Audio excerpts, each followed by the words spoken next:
नमस्ते। आज ज्ञानी सूत्र में हम आपको बताएंगे ध्यान और कर्म का संतुलन, ओशो और कृष्ण से। अक्सर ऐसा होता है ना कि हम जीवन को जैसे दो हिस्सों में देखते हैं।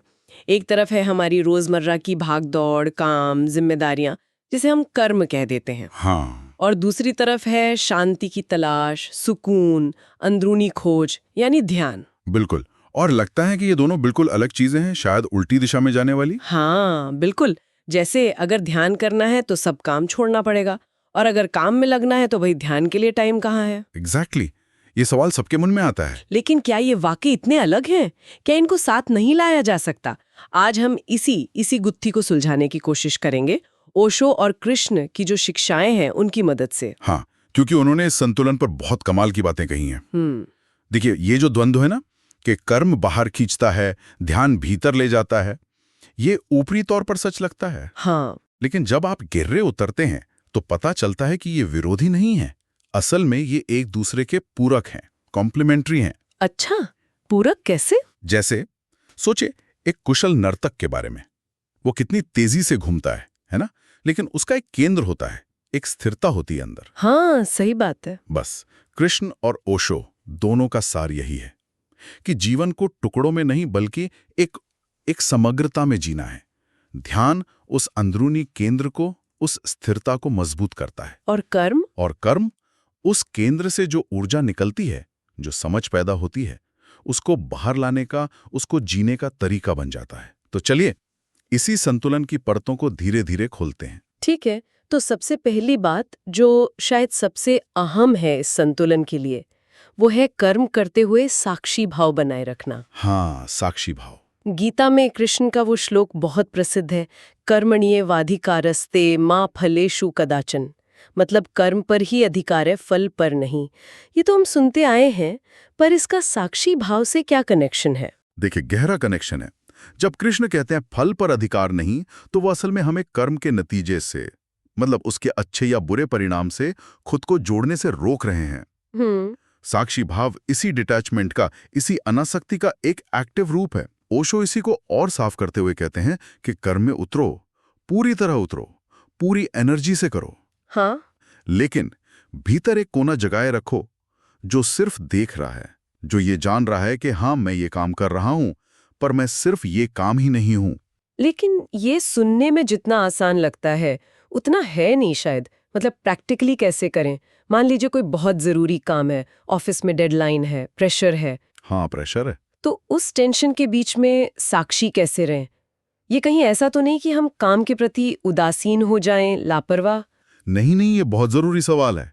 साक्षी होने का मतलब उदासीन या लापरवाह होना बिल्कुल नहीं है। उल्टा साक्षी भाव आपको और ज्यादा इफेक्टिव बनाता है। अच्छा। वो कैसे? ऐसे समझिए, जब आप फल की चिंता से मुक्त होते हैं तो क्या होता है, आपकी सारी एनर्जी वर्तमान काम पर फोकस हो जाती है ना? हाँ ये तो है। टेंशन कब होती है? ज्यादातर भविष्य की चिंता से, या कहीं फेल ना हो जाऊं इस डर से। साक्षी भाव आपको खींचकर वर्तमान में ले आता है। ओशो एक उदाहरण देते हैं एक्टर का।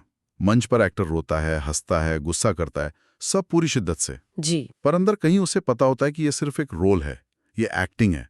वो उस किरदार में डूबता भी है और उससे अलग भी रहता है। अच्छा। इसी तरह साक्षी भाव हमें जीवन के रोल निभाने की ताकत देता है, पूरी कुशलता से, पर उनमें उलझे बिना। तो ये उदासीनता नहीं है, यह है जागरूक भागीदारी, अवेयर पार्टिसिपेशन। आप कर्म की धारा में हैं, पर धारा आपको बहा नहीं रही। अच्छा, तो साक्षी भाव कर्म के तनाव से बचाता है और हमें ज्यादा फोकस्ड रखता है। इससे जुड़ा हुआ ये अगला पॉइंट है निष्काम कर्म का। हाँ, निष्काम कर्म। अक्सर जैसे ही अध्यात्म या ध्यान का नाम आता है, लोगों को लगता है बस अब दुनिया छोड़ दो, काम धाम छोड़ दो, निष्क्रिय हो जाओ। ये बहुत बड़ी गलतफहमी है। लेकिन कृष्ण और ओशो दोनों ही कर्म पर बहुत बल देते हैं, पर उनका अंदाज कुछ अलग है। हाँ बिल्कुल, निष्क्रियता तो कहीं है ही नहीं। कृष्ण का तो पूरा जीवन ही कर्मयोग है। सोचिए, कुरुक्षेत्र का मैदान है, अर्जुन हिम्मत हार रहे हैं, हथियार डाल रहे हैं। हाँ। कृष्ण ये नहीं कहा कि चलो सब छोड़कर जंगल चलें। हाँ। उन्होंने कहा उठो, अपना कर्म करो, अपना धर्म निभाओ। लेकिन कैसे? निष्काम भाव से। मतलब रिजल्ट की चिंता छोड़कर, न जीत की बहुत ज्यादा खुशी, न हार का डर, बस कर्म करो, क्योंकि वो तुम्हारा कर्तव्य है, तुम्हारा स्वधर्म है। फल ईश्वर पर छोड़ दो। बिल्कुल। तो ये कर्म से भागना नहीं हुआ, ये कर्म को ट्रांसफॉर्म करना हुआ। और ओशो जिन्हें लोग ज्यादातर ध्यान गुरु मानते हैं, उनके यहाँ कर्म का क्या स्थान है? ओशो के लिए तो ध्यान और जीवन अलग हैं ही नहीं। वो कहते थे असली ध्यान वो है जो आपको जीवन में वापस लाए और ज्यादा कुशलता से और ज्यादा आनंद से जीना सिखाए। अच्छा। ध्यान आपको पस्त नहीं करता, वो आपको एनर्जी देता है, आपकी क्रिएटिविटी को जगाता है। ओशो का जोर पलायन पर नहीं, उत्सव पर है। जीवन एक उत्सव है, कर्म उसका हिस्सा है। वो कहते हैं कि ध्यान के बाद जब आप काम करते हो ना, तो उस काम की क्वालिटी बदल जाती है।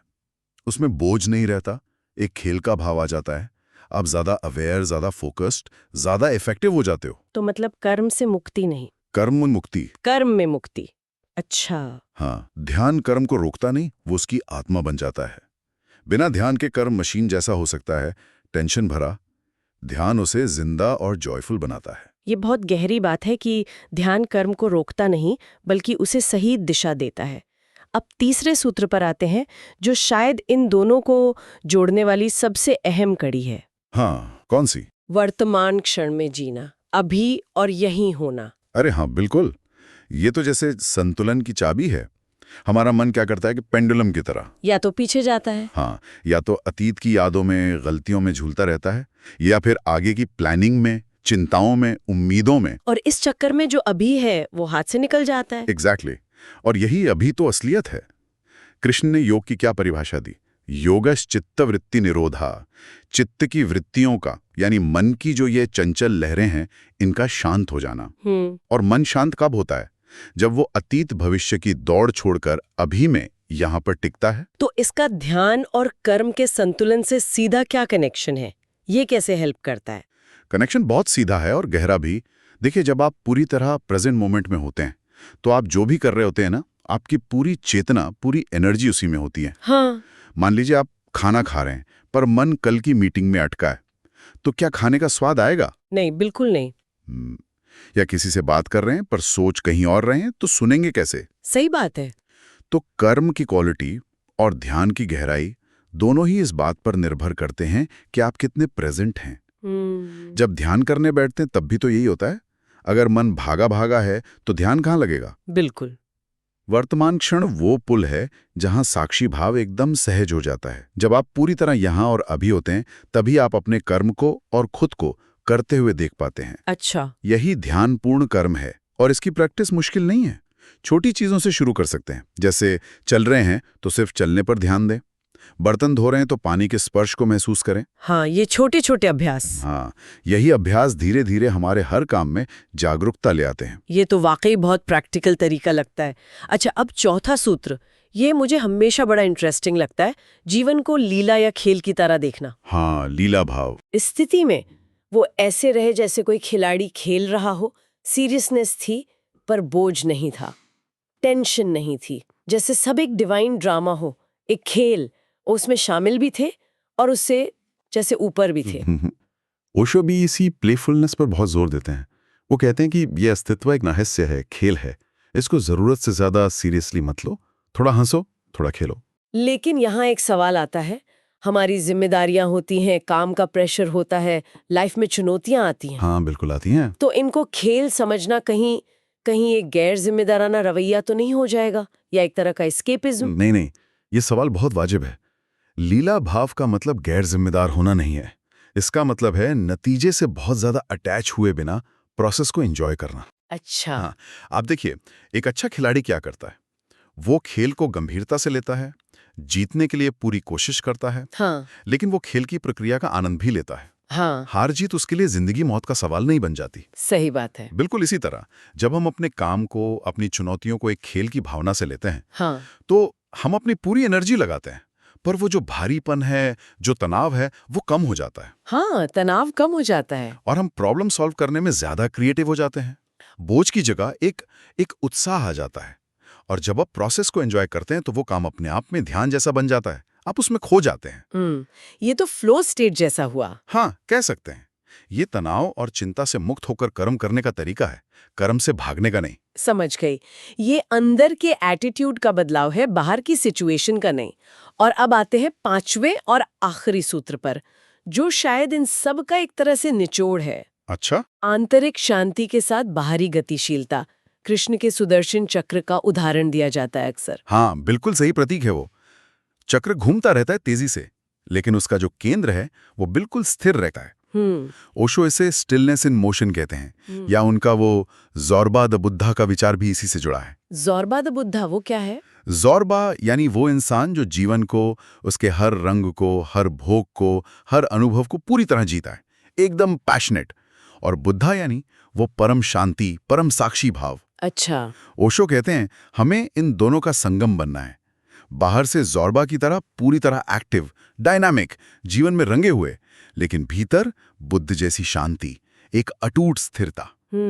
जैसे तेज आंधी या तूफान के बीच में उसका जो केंद्र होता है, आई ऑफ द स्टॉर्म, वो शांत रहता है ना। हाँ। वैसे ही जीवन की इस भागदौड़, इस आपाधापी के बीच हमारा अंदर का केंद्र शांत और स्थिर रहे। ये सुनने में तो बहुत ही आइडियल लगता है, पर इसे साधना तो बहुत मुश्किल लगता होगा। रोज की लाइफ में ये भीतरी शांति कैसे बनाए रखें, इसका अभ्यास कैसे करें? हाँ, मुश्किल तो है, मतलब साधना तो करनी पड़ेगी। ये एक दिन में नहीं होगा, लेकिन नामुमकिन बिल्कुल नहीं है। तो शुरुआत कैसे करें? शुरुआत होती है नियमित ध्यान के अभ्यास से। जब आप रोज थोड़ा समय निकालकर अपने अंदर की उस शांति से जुड़ते हैं, तो धीरे धीरे वो शांति आपके स्वभाव का हिस्सा बनने लगती है। फिर कोशिश करनी होती है कि दिन भर के कामों में भी उस शांति की, उस जागरूकता की थोड़ी सी झलक साथ लेकर चलें। जैसे हमने पहले बात की, साक्षी भाव रखना, निष्काम कर्म करना, वर्तमान में रहना, लीला भाव रखना, ये सब क्या है? ये सब इसी आंतरिक स्थिरता को बाहरी गतिशीलता से जोड़ने के तरीके ही तो हैं। हाँ, ये सब टूल्स हैं। बिल्कुल। बीच बीच में बस एक पल के लिए रुककर अपनी सांस पर ध्यान दे देना, या अपने शरीर में क्या हो रहा है उसे महसूस कर लेना। ये छोटे छोटे कदम बहुत मदद करते हैं। जैसे जैसे ध्यान गहराएगा ना, वैसे वैसे आप देखेंगे कि कर्म ज्यादा सहज होता जा रहा है, ज्यादा कुशल, ज्यादा आनंदपूर्ण। बाहर की एक्टिविटी और भीतर की शांति, ये साथ साथ चलने लगेंगी।